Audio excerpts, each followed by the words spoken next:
Hi, and thanks for joining me. This is part 2 of my look at the boat purchase and things I like and don't like about my boat.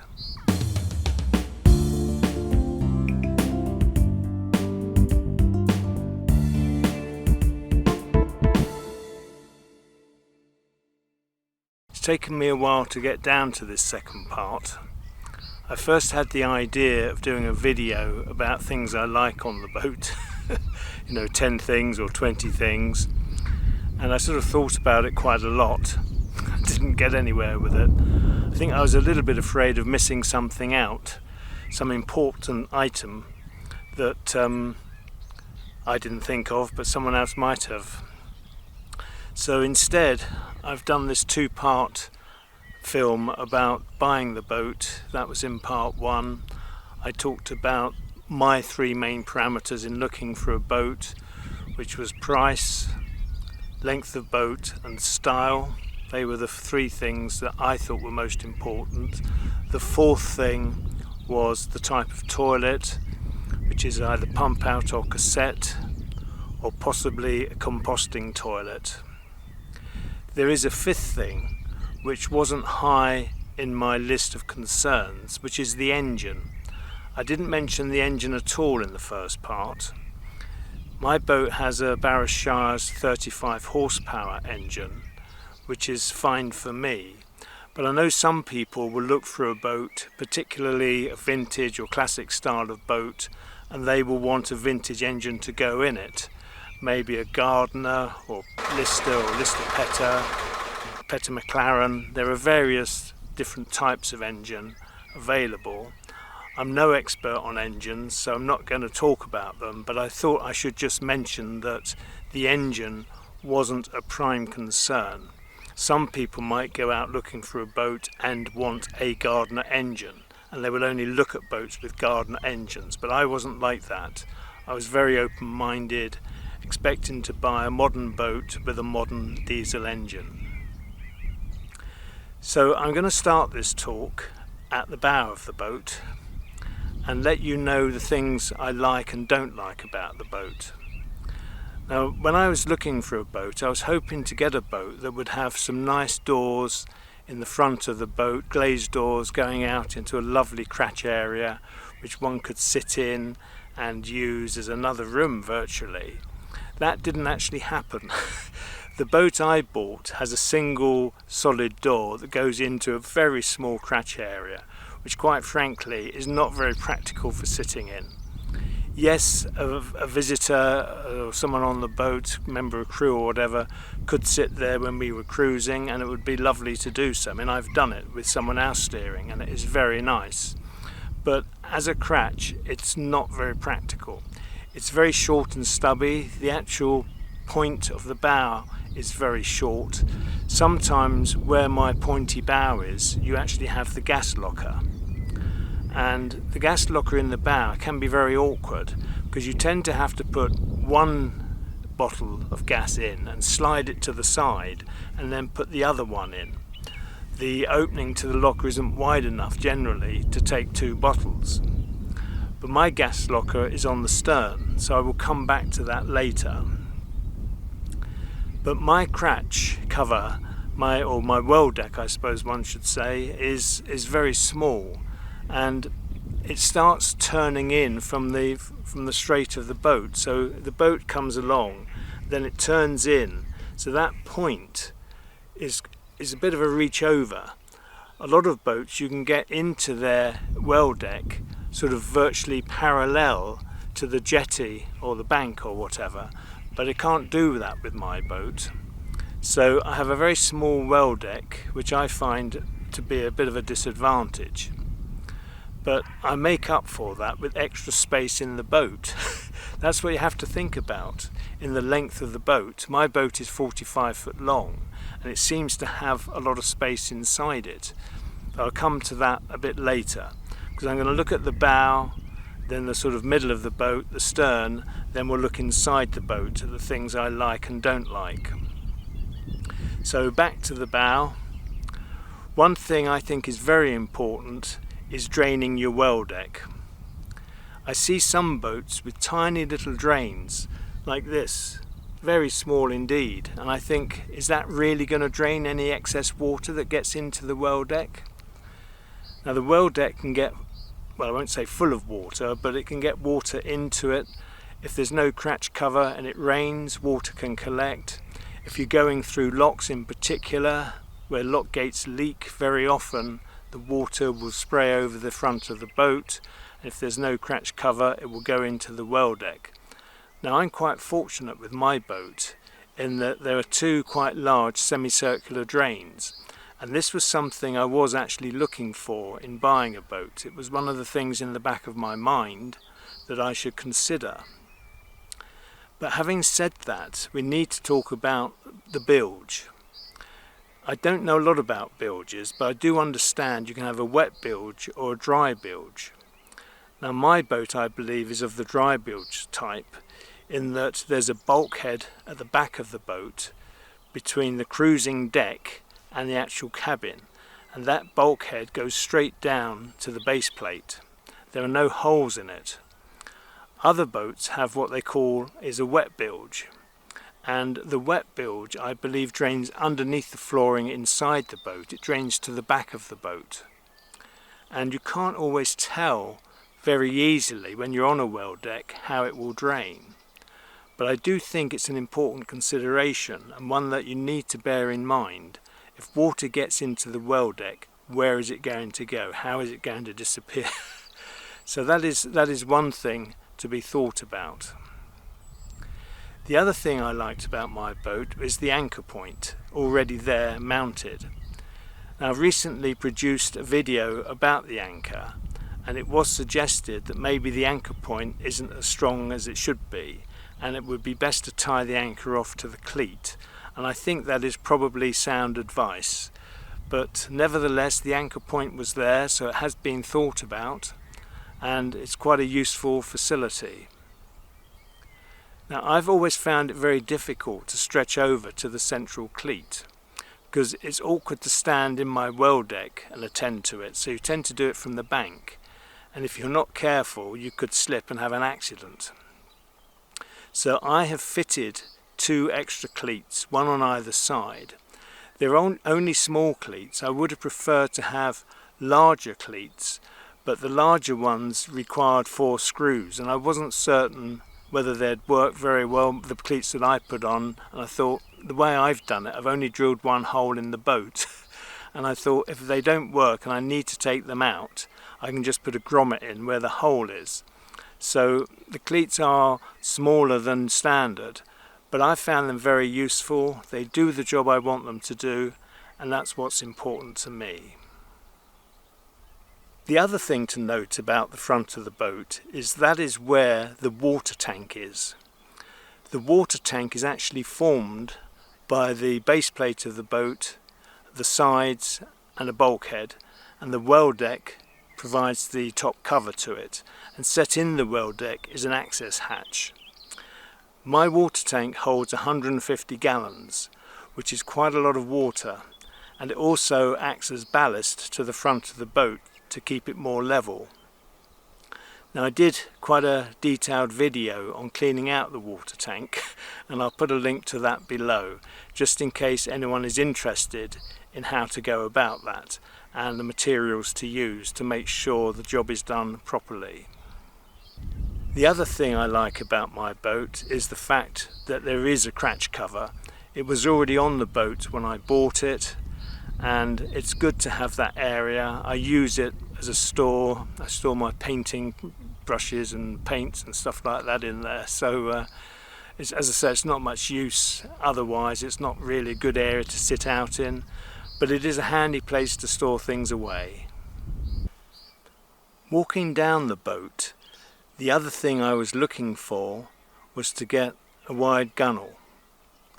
This is because as a single boater you might want to walk along your gunnels, and it's very important to have sure and steady footing.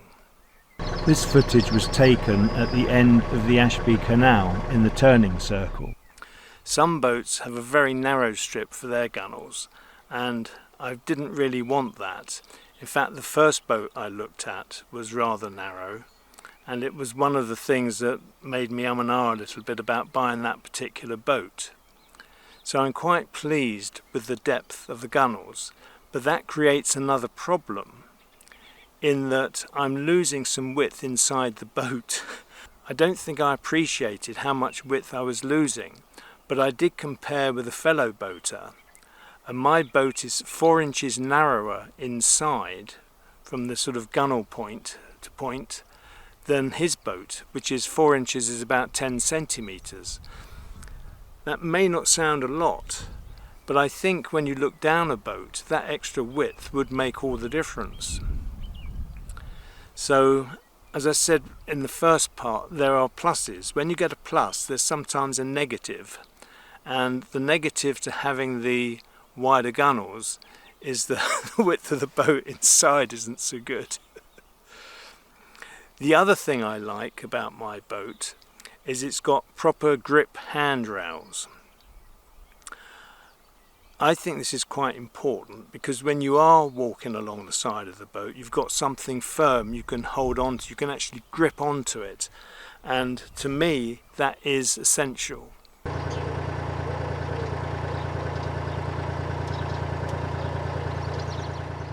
A lot of boats, particularly the trad and semi-trad style, are of a slightly different design.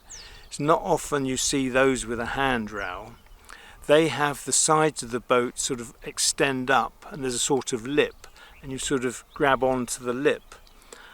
Far better aesthetically, I think, to have that. I mean, I do like that look, but in the practical side of things, I think a handrail to grip onto is better for me. So that's something else you might want to consider. The next thing along the side of my boat is the hatch. Some boats have 2 hatches, one on either side, and some may well have more than that. My hatch seems to be a lot smaller than many boats. I don't know if there's any particular reason for that. I know some boats have a hatch where you can actually step up through the hatch and get onto the jetty or the bank. My boat certainly isn't designed in that way, but the hatch is very useful. I enjoy opening the hatch, particularly in the evenings and looking out. I mean, open it in the daytime, but it's just nice when the sun is setting, if you're on your boat, just to open it and look out. It's very pleasant indeed. So the hatch is something else to look for. Do you want hatches on both sides? The hatch will also act as another exit, an emergency exit, so it is something to bear in mind. Each accommodation space should have at least 2 means of escape, so a longer boat may actually require more than that. The outlets for your sink and wash basin and shower base or bath, if you have a bath fitted, have to be at least 10 inches above the waterline. That is a requirement. Any less than that and it could fail the boat safety examination. In fact, any opening in the hull must be at least 10 inches above the normal laden waterline. My water outlets are less than that, but they are acceptable, as within the boat the outlet pipes are watertight to a height above 10 inches. At the rear I have a cruiser stern, which was one of my parameters for buying the boat, and I was fortunate in that it already had a pram cover fitted. They're called pram covers for obvious reasons. They do rather represent the old-fashioned style of pram which had a cover. Well, even modern prams have covers, don't they? But I tend to think more in the old style. So I was pleased with that. One of the difficulties with my pram cover, for me, particularly when I'm filming, is that it either needs to be on the boat or off the boat. If you sort of take it down, you've got to stand forward, the hoops, and they get in the way. It's not really designed to sort of have it half up and half down sort of thing. And that's why I say it's either got to be on or off. Now, one of the things that I didn't like about the pram cover, and which I have had modified, is the windscreen. I'm quite fortunate. I'm fortunate in one way, but not in others. I'm fortunate in that my deck seems to be anything up to a foot lower than the decks of other boats, particularly trad boats and semi-trad boats. A foot is about 30 centimetres. And because the deck is lower, it means the height of the canopy is also lower. And that enables me to take the boat underneath all the local bridges. So I can go out cruising in the winter and not have to worry about taking the canopy down. Plus you've got the cover that it provides for the bits and pieces you've got out there anyway. In the winter you've got coal on board and other bits. So it's quite handy not to have to take it down. But the problem always was that once the windscreen was wet, I mean it's only plastic, once that was wet, if it was raining and you were cruising, you couldn't see through it. So I have had an opening window fitted by Kinver Canopies, who made the canopy originally. I took the canopy off and took it to their workshop, and within a couple of hours they'd done the job at a very reasonable rate, and I was delighted with how that turned out. This is the new window opening that has been put in. So that is one improvement I've made since I've bought the boat. So I tend now, if I'm cruising in the winter, to leave the canopy up, because I know I'll only be cruising locally. What I don't want to do is go through a tunnel with the canopy up, because it will hit the sides and get damaged. So if I'm cruising out from Yelvertoft, I always head in a northerly direction, because a couple of miles south is Crick Tunnel, and I always seem to hit the side when I go through there when I pass another boat. There's something about Crick Tunnel that my boat doesn't like. Or maybe it's me that doesn't like it, I'm not too sure which. But I don't mind going through the tunnels, it's not a problem, but certainly not with the canopy up. I mentioned earlier about the gas locker. Now my gas locker is on the rear deck. It also forms a seat as well, which is quite handy. The cover comes off completely and you can see both gas bottles there. So they're easy to lift out and lift in, other than the fact that they are quite heavy when they're full. But apart from that, it's very good access. And that again might be something you want to think about when you're looking for a boat. The other thing with my boat, and the deck being perhaps lower than usual, is that it's easy steps down into the cabin. But you do have to duck, because unlike a trad boat, you haven't got a sort of sliding hatch that moves away from you. So as you go down into the boat, you've got better headroom. I do like the step arrangement in my boat. I just have to remember to duck. One of the things about the two outside steps is that the lower step could fill with water if the canopy wasn't on. Now when I first looked at the boat, I could see there was no means of draining that step. And I know now from experience that when it rains, quite a lot of water collects on that step. So at the time I bought it, I asked the marina to provide a drain. They drilled a hole, made a skin fitting, and the pipe from the drain goes into the bilge. It would actually have been much better if they could have taken the pipe out through the side of the boat rather than taking water in the bilge, which you don't really want. But I've got a feeling it may be double skinned at that point where the step is. You might have had to go through two lots of metal side by side, so it may be why they went for the easier option. The bilge does get wet on my boat. If the canopy isn't up, the bilge will get wet because what was a large deck board has actually been cut into two. And whilst there's proper drainage channels around the outside of the deck boarding, where it's been cut, the support isn't a drain. So there's that means of water access into the bilge there. Also, I've noticed in the winter, if I'm running the central heating, condensation does form in that area and will drip down. So it's something to look out for, and I think you'll find that a lot of cruiser stern boats do have an issue with water getting into the bilge. and that water is dealt with by a bilge pump. I've got a bilge pump. Originally it was a two-way sort of pump, in that it was an automatic pump. It would come on automatically when the water was deep enough. When I said two-way, it was either off or it was on automatic. That's it. It was either off or on automatic, which is where you would have it set, so that any water in the bilge would get pumped out. But I've had it changed to a three-way switch. My three-way switch has an off position, an automatic position, and I can sort of blip it to make it work myself. So if I want the bilge pump to operate, because there's some water there, I can actually do that by pressing the switch. So that's another change that I've made since I've had the boat. Another thing to look for at the back of the boat is the weed hatch cover. Now it is the weed hatch cover that gives access to the propeller.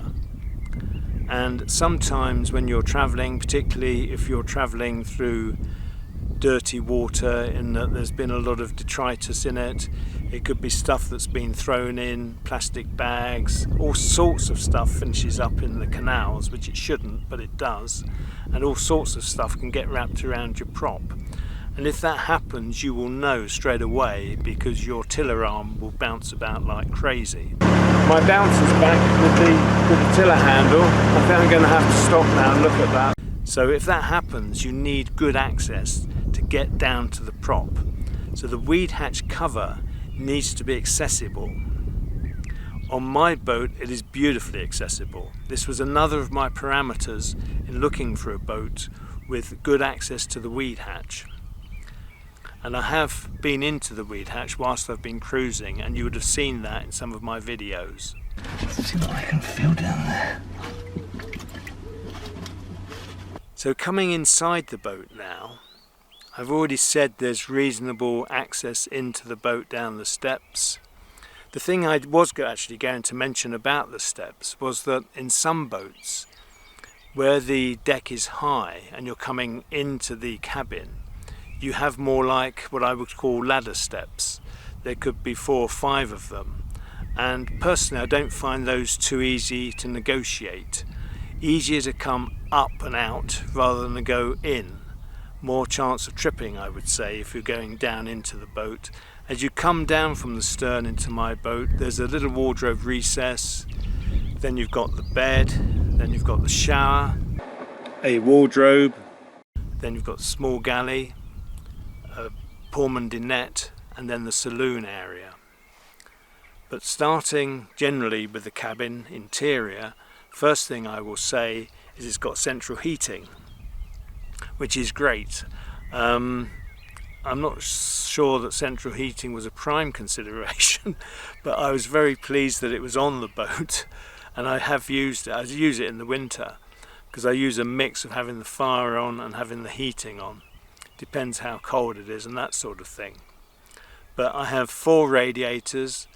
They're all down on the starboard side of the boat. So there's one in the bedroom area, one opposite the shower, one opposite the Pullman dinette, and one in the saloon. So there are 4 radiators, and they do quite a good job. And they are sort of heated by a Webasto diesel heater, which is in the engine bay. There are various different makes of diesel heaters that you can have in a boat. Eberspacher is another one. I'm not overly familiar with the diesel heaters, so I can't really say much more. We're talking about central heating, and the boat had central heating. I mean, you can get diesel heaters. Some people are changing to those rather than having a stove, a coal-fired stove, wood-burning stove.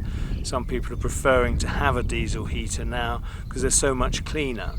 But in doing that, you need to have a separate tank and feed pipes and everything. It needs a little bit of thought if you want to go that route. You need to plan it well in advance. I've put a link below to a video produced by Kath and Annamarie of the Narrowboat Experience when they had their diesel stove installed, and it's well worth viewing. So other things I like about the inside of the boat, above each radiator is a rail on which you can hang things to dry, which I think is an excellent idea. And also in the saloon there is a sort of drying rack at ceiling level. It isn't one of those adjustable ones that they had in the old houses.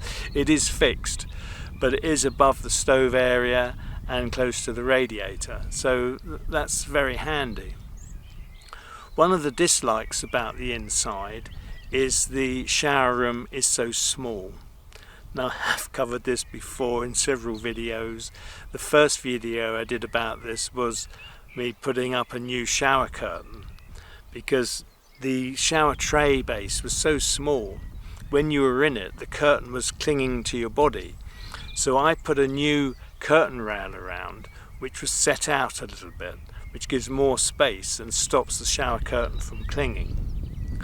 I've also replaced the shower base because it was cracked and broken. I trod on it a couple of times in the corner where the water outlet was.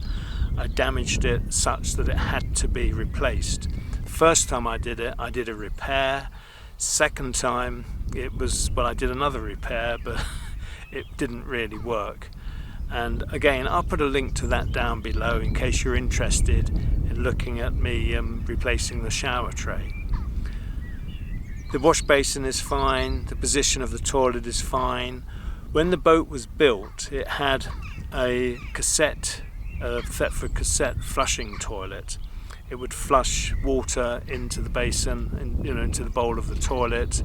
That had gone when I bought the boat, and there was a brand new porta potty in its place, which I find quite adequate.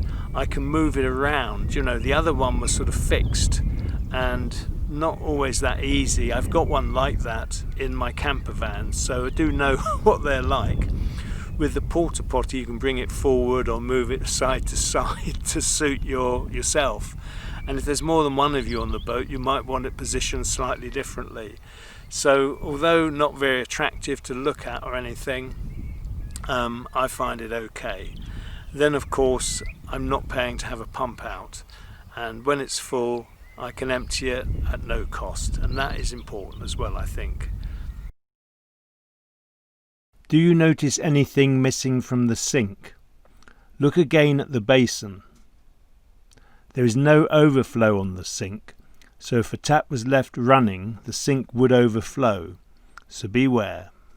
I mentioned the stove earlier. The stove is a Morso Squirrel 1410. This is one of the most popular designs of Morso stoves. I believe they've been making it for about 40 years unchanged. So very common in boats. There are other Morso stoves and there are other makes of stove available, but the Morso Squirrel does seem to be a pretty staple sort of stove to have in a boat, and I've been very pleased with that. Last year I cleaned the chimney and cleaned that all out, and I'll put a link to my video dealing with that down below as well. One thing I haven't yet mentioned is the hot water system.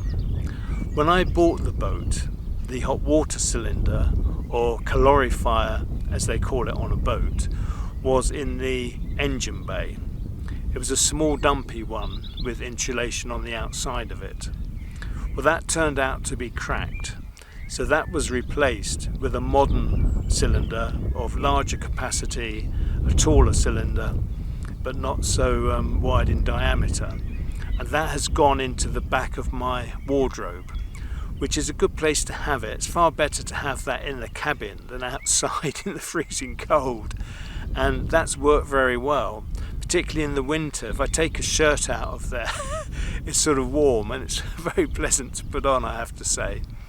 So that's something that I had to change, and at the time when that was done, we discovered that two of the hot water pipes were completely knackered, if I can use that expression. They weren't going to last much longer, and I caught those in the nick of time. So I'm quite happy with my hot water system.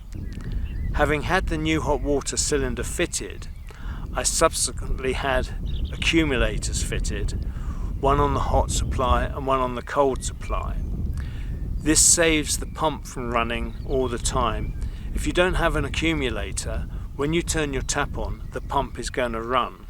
But with an accumulator you can turn your tap on, get some water out before the pump cuts in, so you're saving wear on the pump, and that's worked out reasonably well. I'm quite happy with that. So that was a good improvement. That was my biggest expense on the boat since I bought it, having the new calorifier put in and those accumulators, but well worth it. I mentioned earlier the Pram dinette.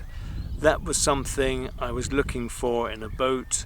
I wanted to have 4 berths in case I had guests on board. The Pram dinette works very well indeed. It's very easy to set up to make it into a bed, and I spend a lot of time sat there editing videos like this. I probably sit there more than anywhere else, and that's where I do a lot of work, I can assure you. So I'm quite pleased with the Pram dinette. The trouble is having that and then the saloon. The saloon is too small. I hadn't fully appreciated how small it was, I have to say, and still I started using it.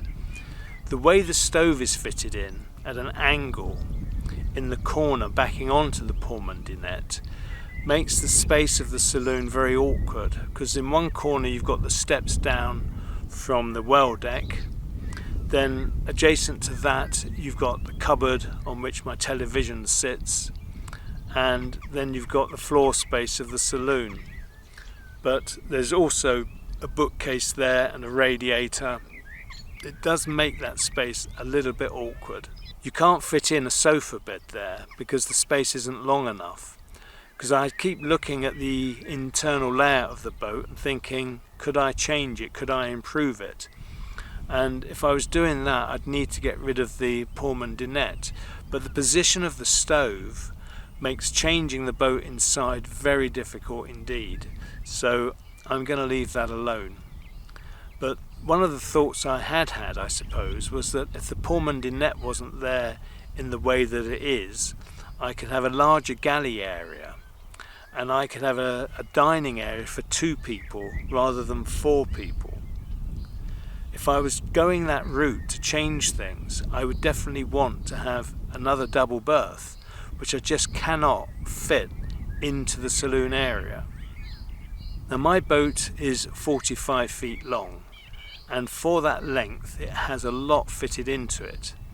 But I keep saying to myself, if I had another 2 foot here, another 2 foot there, for example, if I had another foot on the shower, that would change things quite dramatically, another 2 foot on the galley, another 2 foot on the saloon, that's 5 feet, another 2 foot on the well deck or more, that's 7 feet.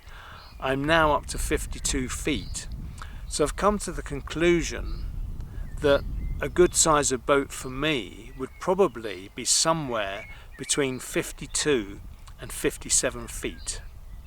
So that would be my recommended length of boat to look for. And that should fit into all the locks, because I think all the locks on the system take a boat of about 57 feet.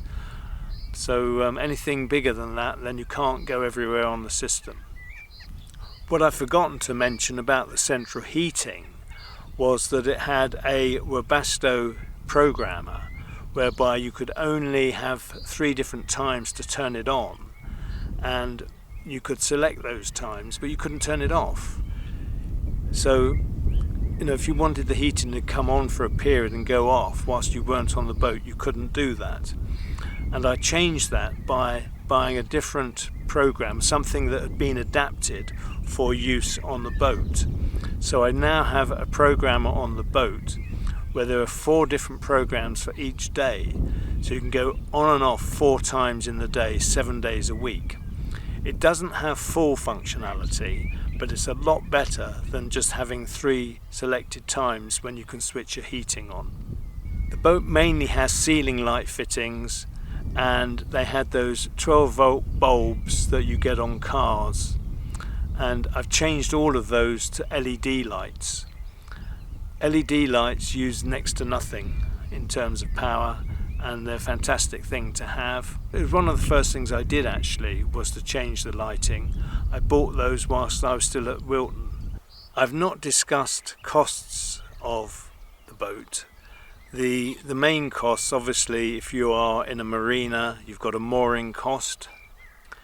That will vary depending on your usage of the boat, whether you're a leisure moorer who comes to the boat infrequently, or whether you're using it a little bit more often. Every marina is different, so I can't go into details of that. I think, as a rough rule of thumb, mooring fees could be anywhere between £1,500 and £3,000 upwards.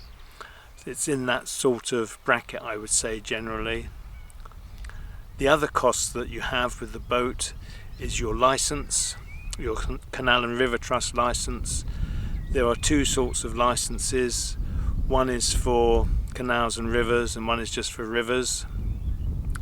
I have one that covers both.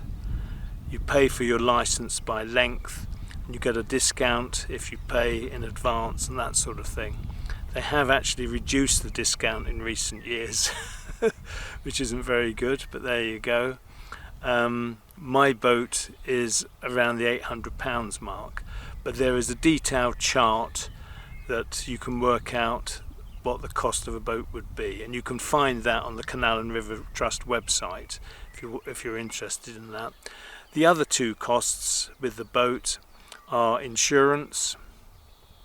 My insurance is around the £200 mark, and the other cost is the River Canal and Rescue, which is rather like the AA but for boats, and they have different standards: bronze, silver and gold. I'm on the silver standard, which gives you so many call outs in the year. I've not had to use that service yet, but it does give peace of mind knowing that I've got it. So those are the four main costs: mooring fees if you're going to be in a marina, your Canal and River Trust license, your insurance, and if you want it, the Canal and River Rescue. With regards to license fees on canals, there are certain places where you might take your boat where you have to pay additional fees. For example, the Bridgewater Canal. You have to pay, because that is still a private canal, you have to pay to go on that one. I'm not sure what the fees are, and I think on some rivers, a lot of the rivers come under the Environment Agency and not the Canal and River Trust, and to use their rivers, again, you might have to pay to traverse them. So just bear that in mind. I don't know all the details because it hasn't affected me yet, so I haven't been bothered to look them up. But I really don't know how long I've been talking for. I seem to have been sat here for a very long while. This was meant to be the second part. I hope I haven't made it go into a third part, but when I come to edit it and add in the various clips to illustrate, we'll find out. But you would have seen all that, so I don't actually know why I'm mentioning it now, but it's all part of the fun of doing the editing, really, not really knowing how long it's going to be when you finish out, how you're going to illustrate it and that sort of thing. But I hope what I've said in this video does give you some further thoughts if you're looking to buy a boat, the sort of things to look out for and think about, other than those 3 or 4 main parameters, or 5 if you include the engine. I was happy to use my 3 main parameters and see what I found, and then worry about what the engine was or what the toilet arrangement was. I think if I'd found a boat that suited me with a pump out, yes, I would have gone for it. It wouldn't have put me off, but I was happy not to have done so. And likewise with the engine, you know, if I had a BMC or an Isuzu or whatever, would it matter to me? I don't think it would, as long as it functions and does the job it's intended to do. That is the important thing. So I may well think of other things to say. If I do, they'll follow on from here. But if I don't, I'll say many thanks for watching. I hope you're all keeping safe and well. Take care. Bye for now.